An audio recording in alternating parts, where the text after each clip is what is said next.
Yap, finally sepatu basket yang udah banyak banget abas kalian minta gue buat review.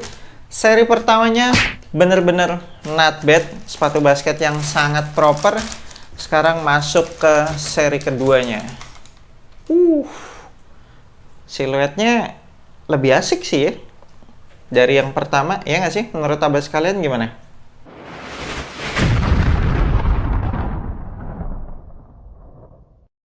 Yo, what's good abas di seluruh Indonesia, balik lagi sama gue Ferdi Brainwash di Anak Basket Channel. Di video kali ini gue akan ngebahas initial review sepatu basket Aza DBL Play 2.0. Sepatu ini dibanderol dengan harga retail Rp725.000, yang berarti naik dikit tuh ya dari seri pertamanya. Kalau nggak salah ingat, seri pertamanya tuh di bawah 700.000 deh. Ini udah jadi 725.000. Kira-kira dengan kenaikan harganya, apakah ada peningkatan teknologi di sepatu 2.0 ini?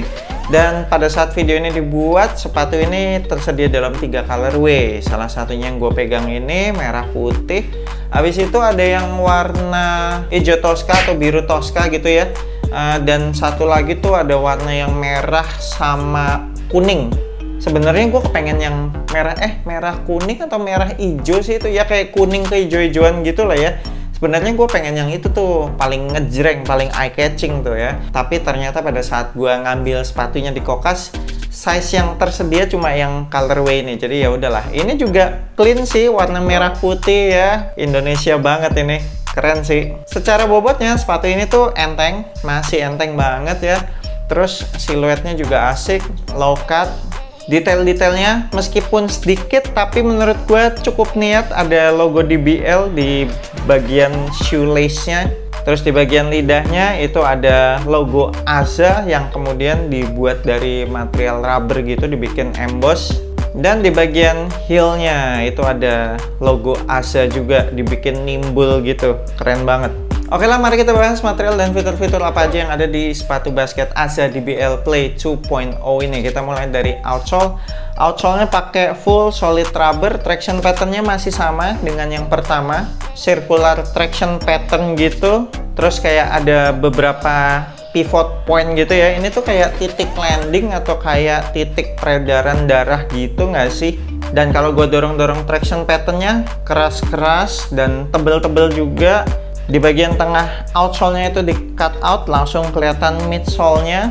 Dan untuk midsole-nya sendiri mereka pakai ETPU foam. Dan kalau gue pencet-pencet, ETPU foam-nya soft banget sih ya, bener-bener gampang buat dipencet-pencet.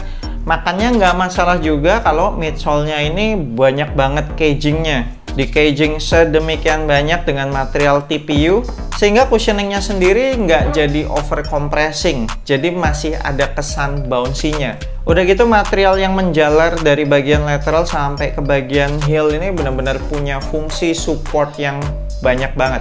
Seperti kayak torsional support di sepatu ini memang nggak ada shank plate, tapi dengan kehadiran TPU plate yang banyak banget di bagian lateral sampai ke bagian heel ini, bikin sepatu ini jadi rigid, nggak gampang ditekuk-tekuk ataupun dipelintir-pelintir. Jadi secara torsional support masih memadai.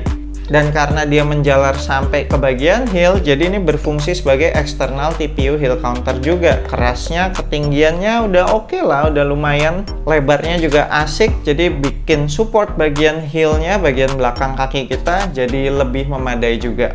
Untuk material uppernya sendiri nggak banyak berubah kalau dibandingkan dengan seri yang pertama, masih full fabric mesh dengan fuse overlay yang cukup tebal untuk memberikan support dan durability ke material uppernya. Kemudian untuk material talinya, ini material tali standar yang banyak dipakai di sepatu basket ya, yang berpadding. Nah, untuk lacing sistemnya nih, di sini tuh ada peningkatan yang kemungkinan merupakan alasan kenapa harga sepatu ini naik. Kalau di seri pertamanya pita nilonnya itu cuma ada satu, kalau nggak salah yang bagian paling depan ya. Maka di seri keduanya ini pita nilonnya jadi ada 3 level tuh. Dan itu ketiga-tiganya nyambung sampai bagian dasar sepatu. Jadi secara lockdown udah pasti lebih oke, secara support juga bakalan lebih oke. Kemudian untuk material lidahnya ini pakai open shell mesh. Sebenarnya sih keseluruhan upper material sepatu ini open shell mesh juga sih ya. Jadi ini udah pasti breathable banget nih sepatu. Terus padding lidahnya cukupan aja, dibilang tebel banget enggak, padet juga enggak, ya cukupan lah. Dan untuk padded collarnya sama, cukupan aja, nggak sampai tebel, nggak sampai padet banget. Bagian heelnya juga dibikin cukup sculpted. Untuk insole-nya bisa dilepas. Wow, insole-nya sih nice banget ya, squishy and soft, terus lumayan tebel juga.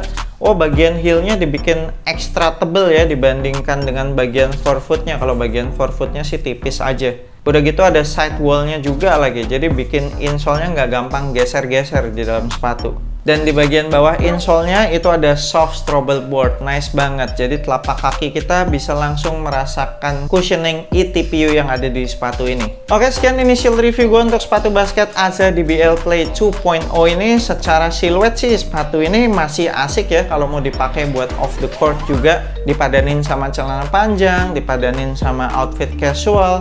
Cuma memang dari segi colorway-nya agak-agak gonjreng semua nih, warna merah lah, warna Tosca, terus udah gitu warna merah kuning, jadi agak sulit kali ya buat matchingin sama outfit. Belum keluar warna netral nih kayak putih hitam gitu. So buat abas kalian yang tertarik pengen beli sepatu ini, nanti gua akan tinggalin link pembeliannya di deskripsi video bawah, cek aja di situ. Thank you banget udah nonton video ini, jangan lupa support gua terus. You know what to do, I'm Ferdy Brainwash. Sampai jumpa di video berikutnya. Semoga asupan basket Anda minggu ini cukup.